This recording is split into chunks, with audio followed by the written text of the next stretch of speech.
they're just cussing each other out. They're so interested in like these tribal wars within the communities. So my I mean, they're literally like you heard it. I think she says, they're also about Ray and Nephew. Like everybody here knows Ray and Nephew, but Vincentians consider Ray and Nephew like a really weak rum because their rum is like 87% volume. Who wants to drink that? Sorry.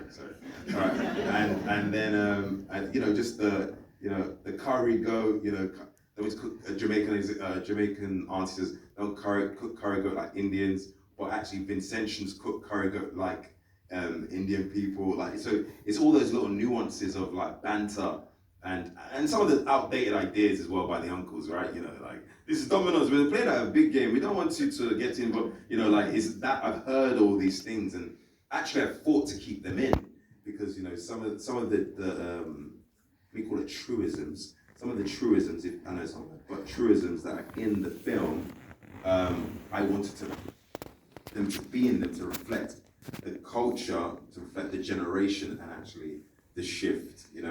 But it was important to me in all honesty, it was important to me to get all as many versions of Black cultures from around the world.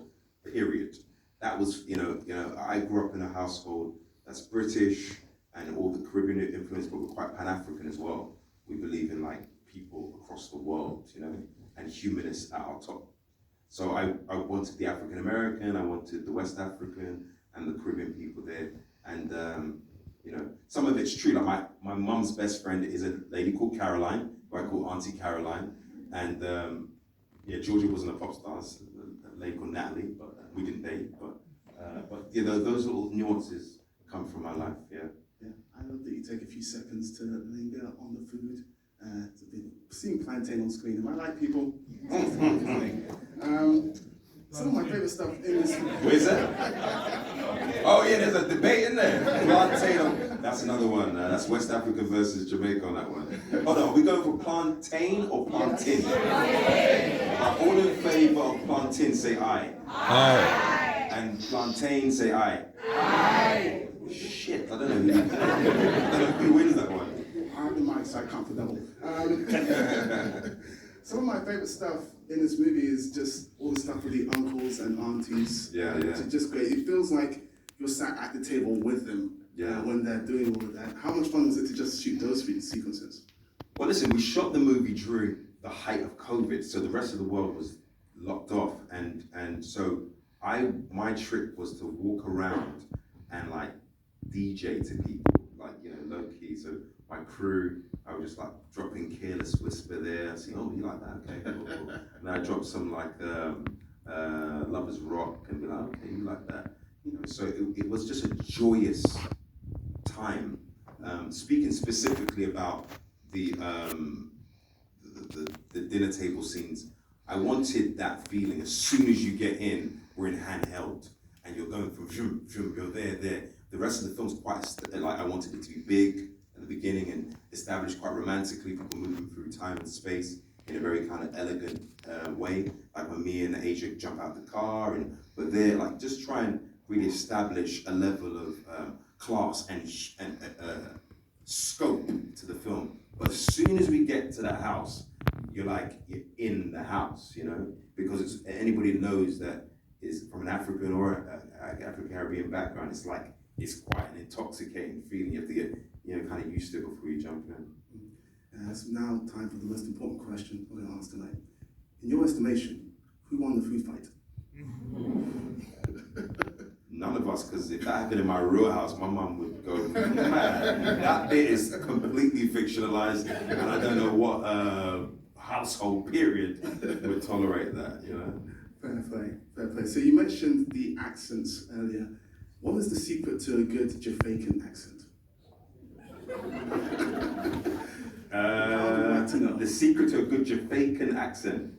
I don't know. I don't know. I think. Do you know what's funny? I did a film called Yardie, right? And I was more nervous about what the British, Caribbean, African community would say about it than the actual Jamaican community. Because everybody that's British, Caribbean, African fancies themselves a bit of a patois expert, right? So I don't really know. I think the secret probably in this film is enjoyment, you know? And that's what Asia really captured well. Or, you know, the auntie's like, oh, sure, that's my nephew. You know, that's how it is. Like, you know, I've been an actor since I was young. And that's how aunties and uncles are, how enthusiastic they can be about you. Absolutely. So when I introduced you, I said you're the writer, director, and star of this film. Yes, producer.